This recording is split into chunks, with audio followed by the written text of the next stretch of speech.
Hey everybody, it's Craig Syracuse from Walk in Faith. I'm excited to be able to sit down with my friend John Chimento, and this is not going to be an easy subject for us to discuss, but we both felt and that this was necessary. For people that aren't familiar with John Chimento, beyond being just a DJ and doing events for the diocese, he's also a youth minister or works with the youth with the Brooklyn Diocese with the cluster with Kenny Woodzanowski. So John, I know you a long time. We went to World Youth Day together.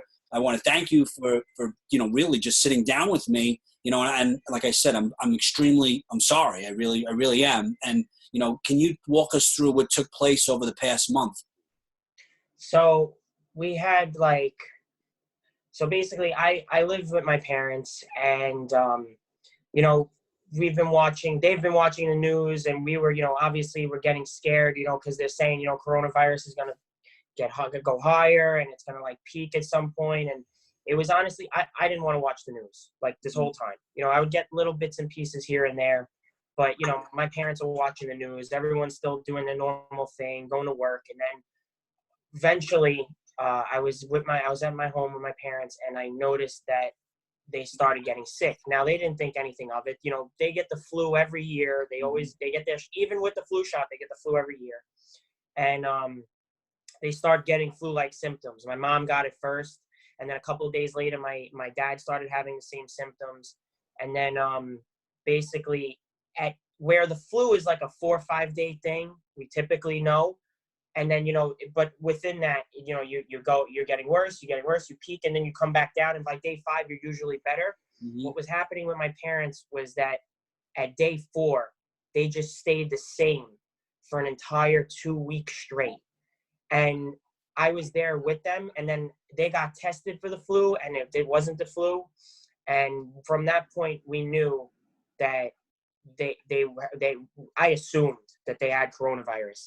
I assumed, because I've never in my life seen my parents lose so much energy, and I just saw their life force draining from them. And it was one of the most hardest things to watch. And then at the same time, I'm also nervous about myself and really worried. And I was, quarantining myself in my bedroom while they couldn't even get up to go to the bathroom, and they were sick to their stomach and all this stuff. And I had to, help them in any way I possibly could, also while trying to protect myself. So it was very, very stressful. Yeah. What and just back, I know it's not like anything we've ever experienced before, but can you just explain a little bit more? Was it, you said they didn't have any energy. Were they able to communicate? Were they just laying on the couch? What was it like for them? So when it was like a wave. You would think one day they're getting a little bit better, and then they just start getting 2 times worse. And then it would look like they're getting a little bit better, and then they just get worse. And then at the end, it was to the point where they couldn't even finish their own sentences. They couldn't stand up for more than 30 seconds. And then, I had my cousin Donna really guiding me through the whole process, because she's a paramedic. And, I had to constantly check their temperatures and constantly check their oxygen level. And if it was hovering around or below, anything below 98 is no good. We know this. But my parents' oxygen was going from 95 to 92 to 89. And then when my mother's got to 85, we had to then eventually call the ambulance. But yeah, it was tough breathing. They were constantly coughing, nonstop. And, it was terrible. And then at what point did you, like you said, you called the paramedics, and then what happened next? They were admitted into the hospital. What was the next step? So basically, I was advised to call the paramedics. We sent both my mom and my dad. Now, my dad was a day or 2 behind my mom because she got sick first. So she was exhibiting more symptoms, not only symptoms, but she was in pain and more frustration and everything than my dad was a little bit, because she couldn't even walk. My dad, had all the symptoms, was very weak, and he was still able to walk and, complete sentences, but my mom was not good. So what happened was we called the ambulance. They both went into the hospital. And when you call 911, they ask you, can the people complete sentences? If they're able to speak, at the point in the crisis that we were at, because we were at the peak when this happened, they wouldn't even send an ambulance. If your oxygen level was above 90 and you weren't older or whatever the case may be, if you could complete a full sentence, that was the crucial word for them to send an ambulance. then they would send an ambulance. Wow. So they picked up both my parents, and they started treatment on my mom. And then they actually said, you know what, Angelo is still pretty good, so we're going to send him back home. They gave him like an IV, I think, for an hour just to perk him up a little bit. And then they left him on the corner outside Lutheran, like right on in front of the hospital. So not even 2 hours after the ambulance took the both of them, I had to go back and pick my dad up, who was positive probably, which obviously we know now he was. But just sitting on a corner, my father, and I had to help him into the car. And, it was terrible. It's terrible. The medical system was not equipped to handle this many patients for the same exact thing. And I believe, that, due to the fact of, just the fact that the understaffing and stuff like that is part of the reason why my dad lost his life.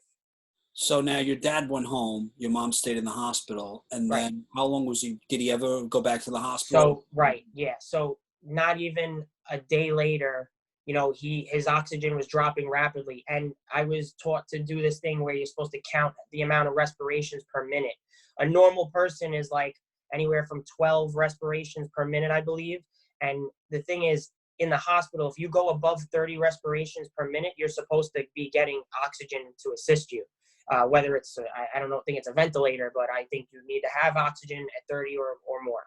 My dad's respirations were 36 per minute, very fast.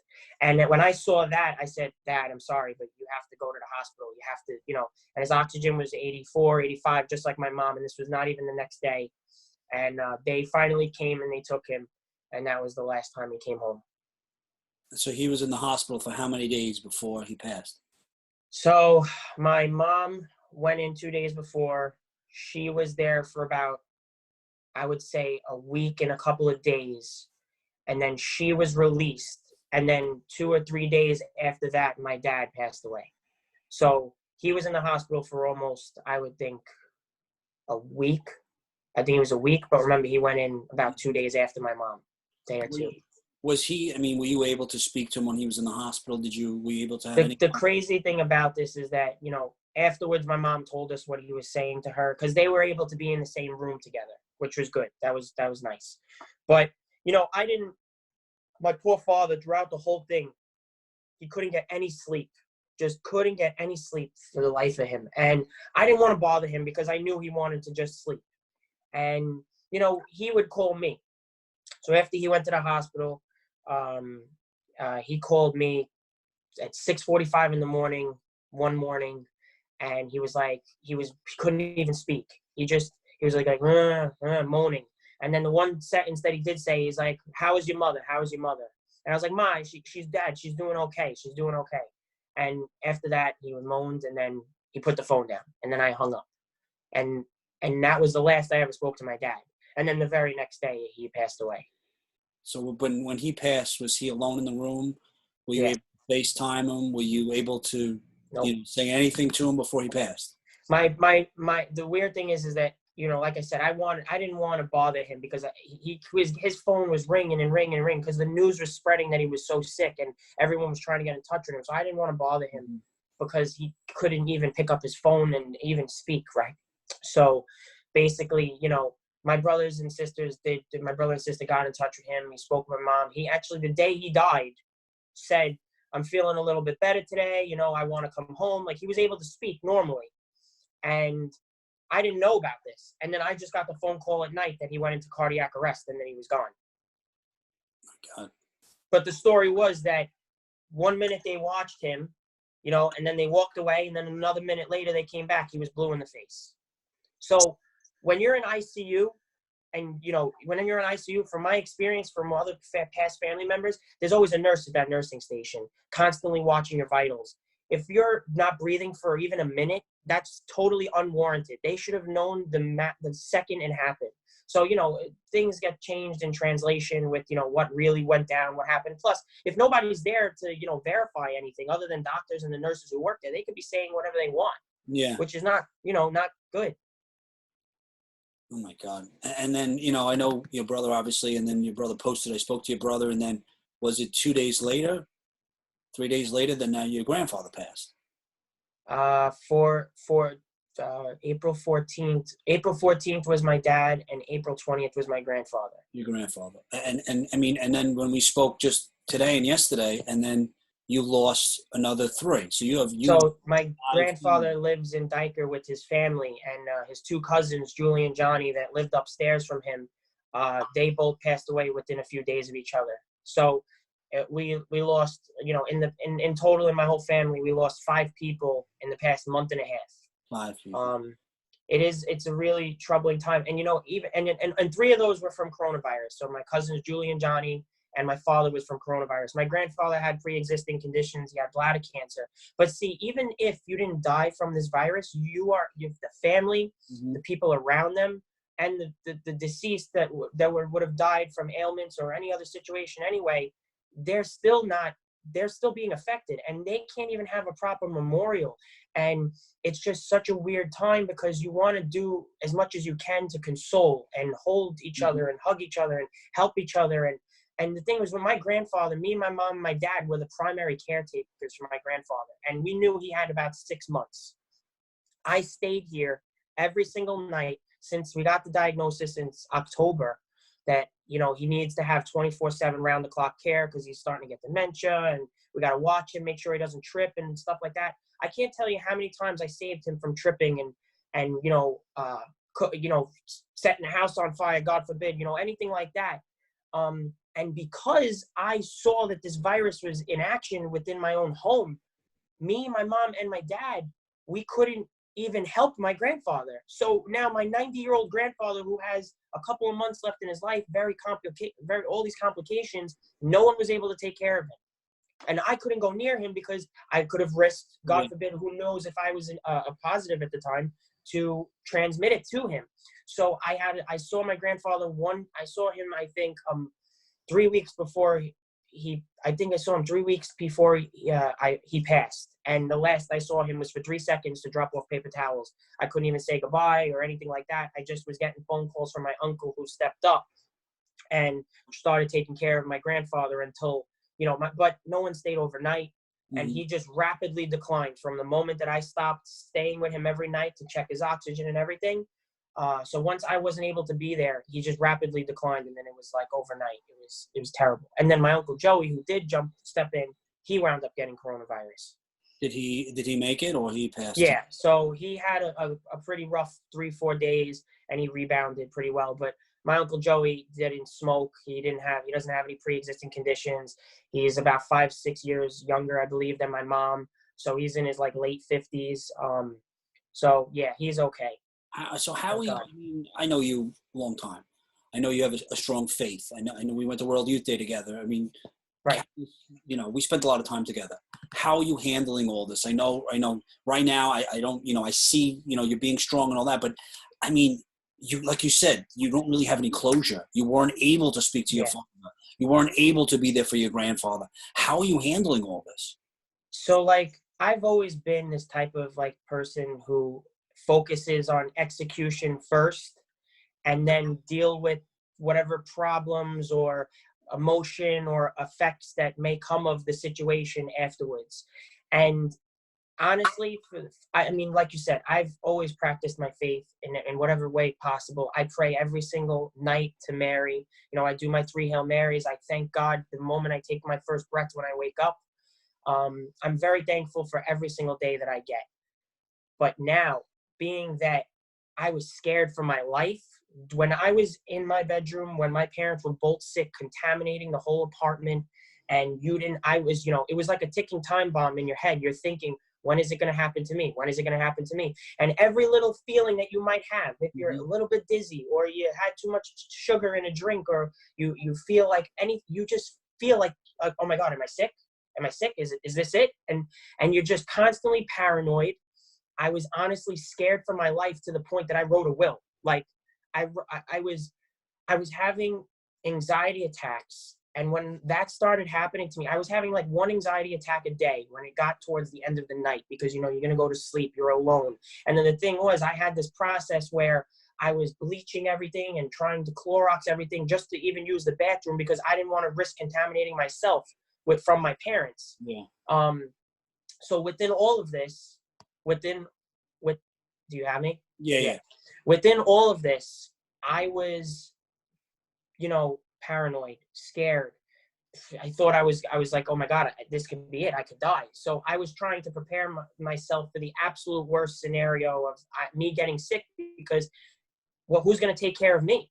And prior to my parents getting sick, I knew that, everything was becoming to lock down and we couldn't start seeing people anymore. I told my fiance, oh, I'm going to see you, I don't know when, but I can't kiss you goodbye, hello anymore. I can't see you because I don't want to contaminate you. And she has older parents as well. And God forbid, I transmit something. I don't want to hurt her family and her.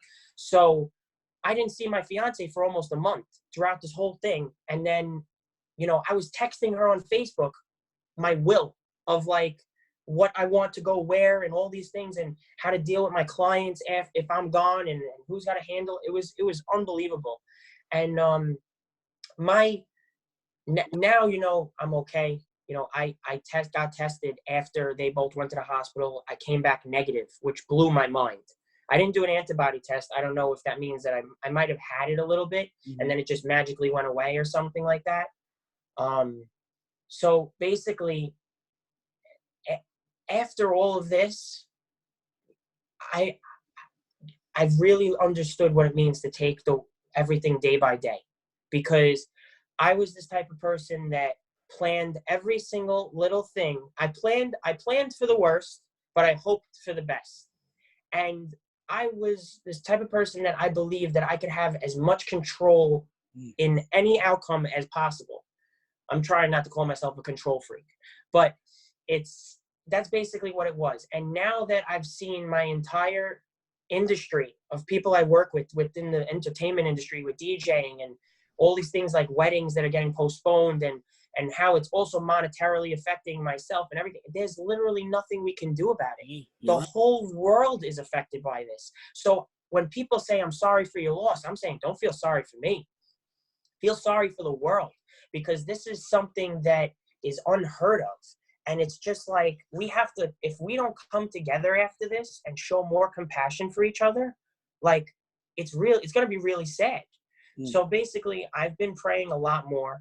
The entire church has really reached out to me as best as they can. Every church that I've ever volunteered for, every pastor, priest that ever knew me has reached out and done some form of a dedication for my loved ones in my family that have deceased. And everyone's praying for me. They came to do the rosary outside the funeral home when we did the wake for, we had a very small wake. You're not even, supposed to have more than 10 people.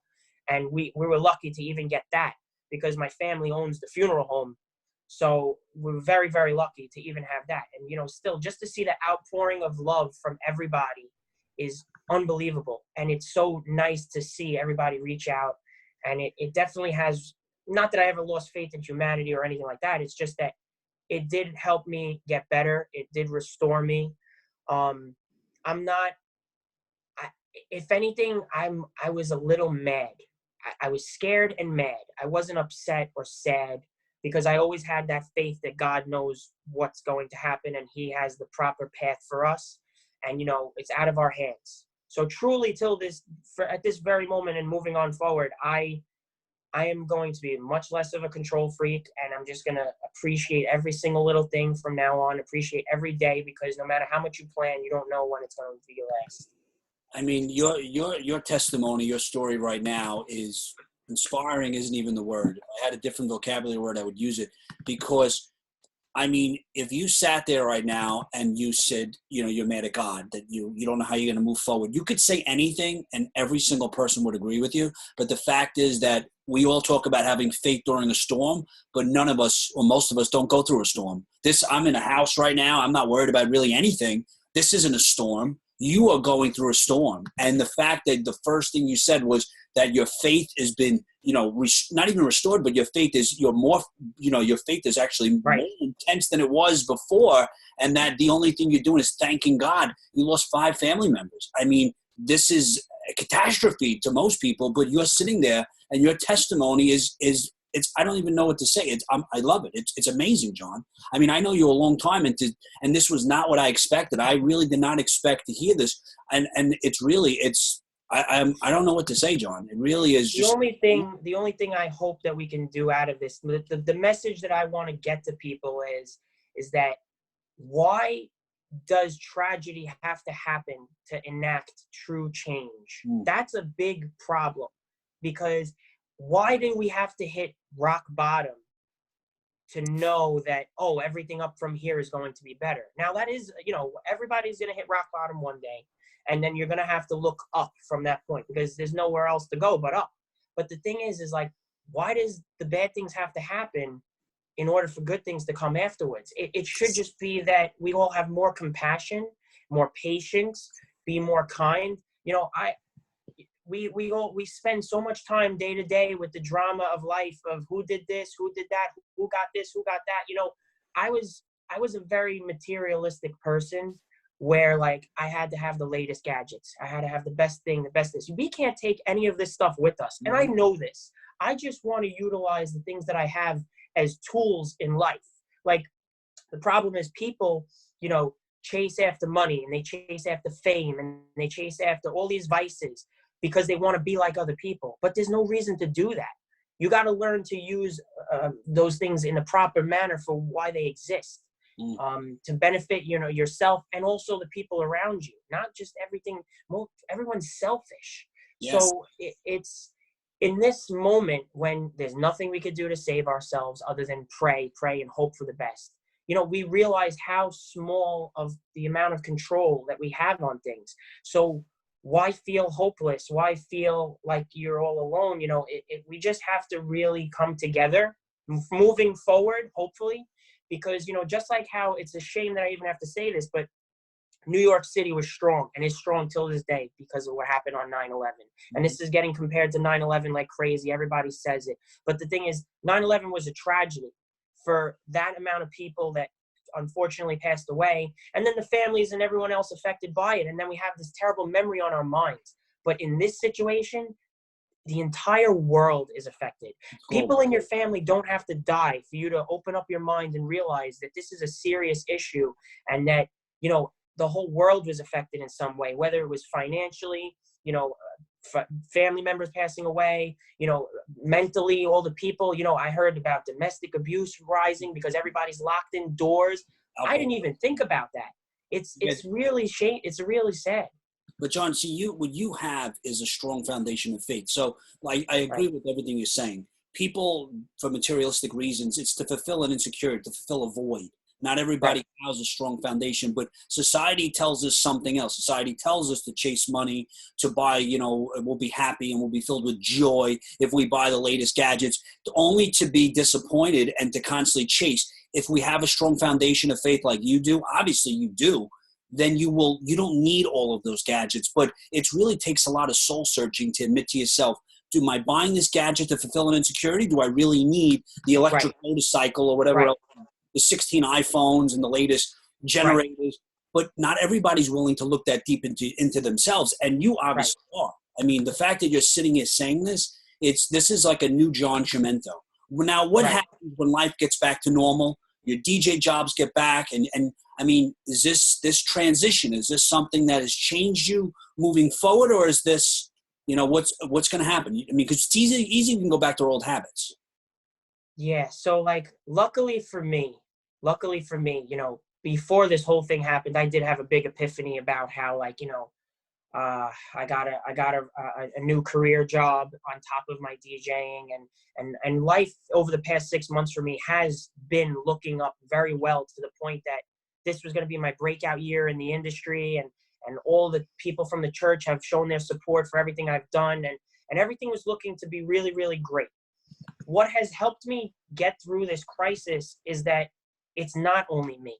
I understand that, the past 2 months of everything that's happened has basically delayed all my projections and plans, and all the great progress of going up for the past, for the past 2 months. It affected the next 2 years, because we have postponements and cancellations into next year already.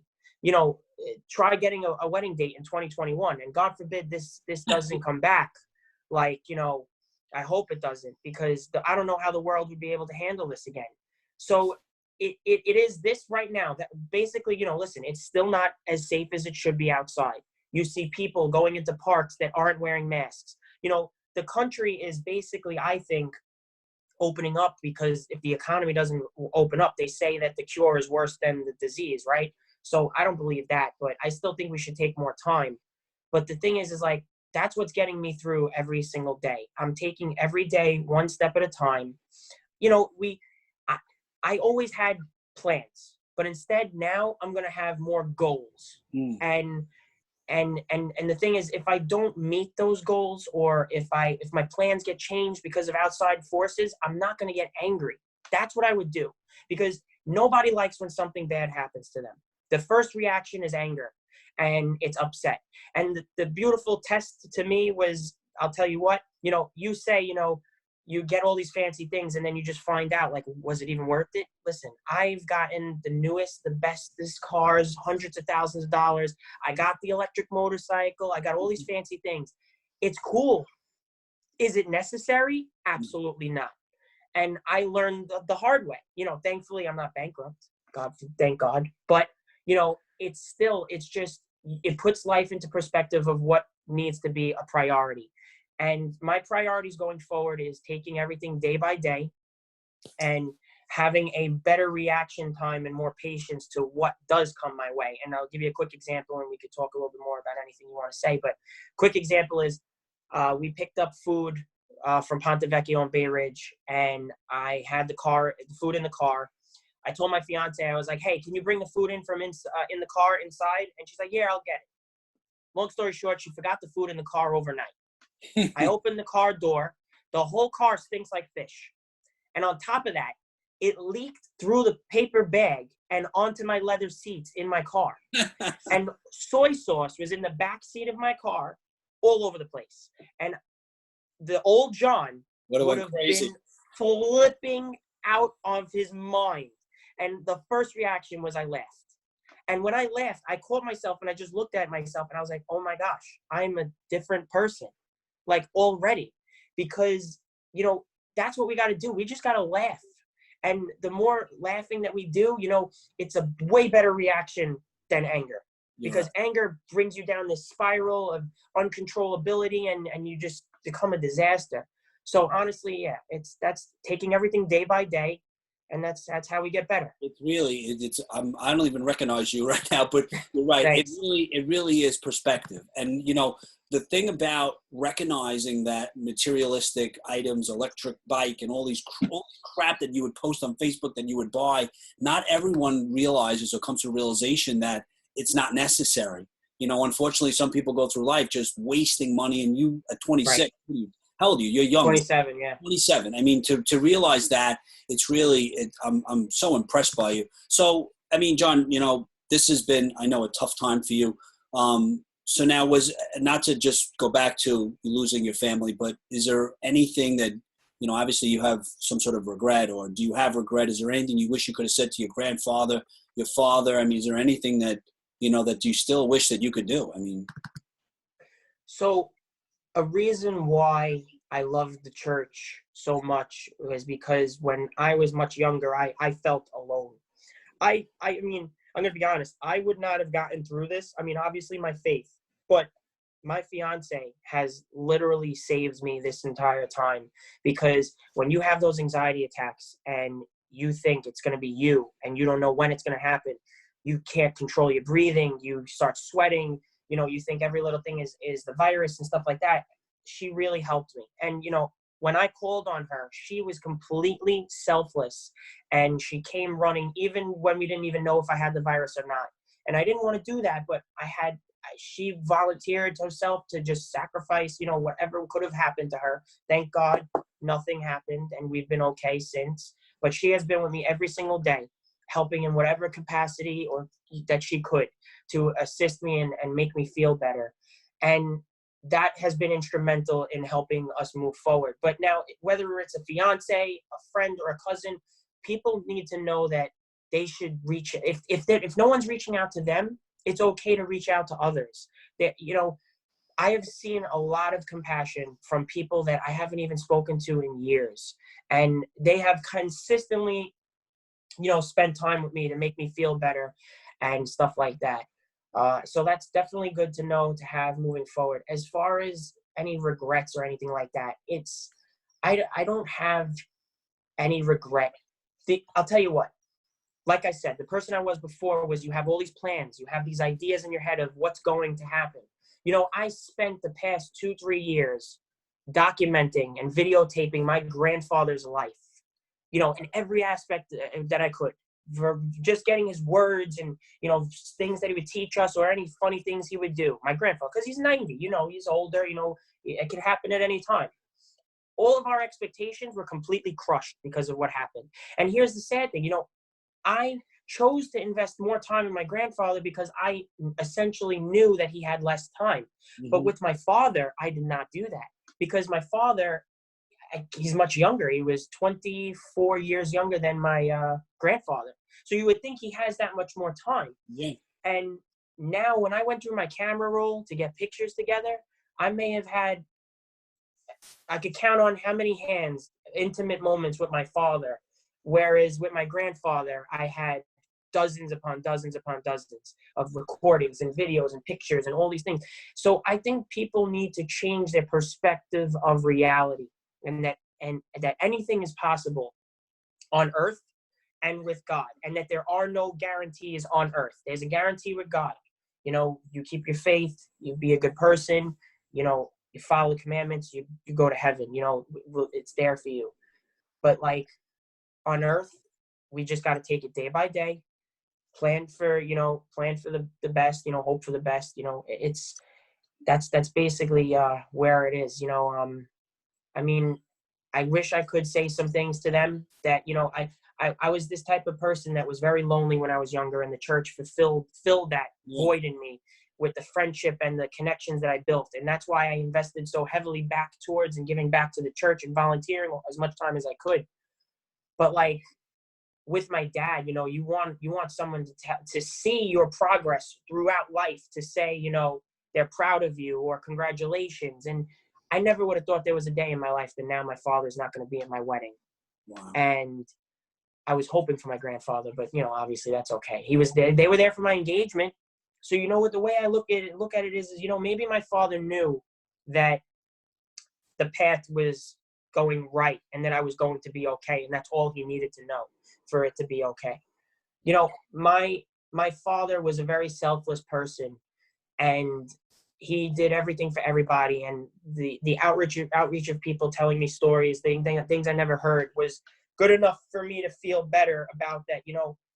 What we may think his life wasn't complete because he was so young, but he may have fulfilled everything he needed to do.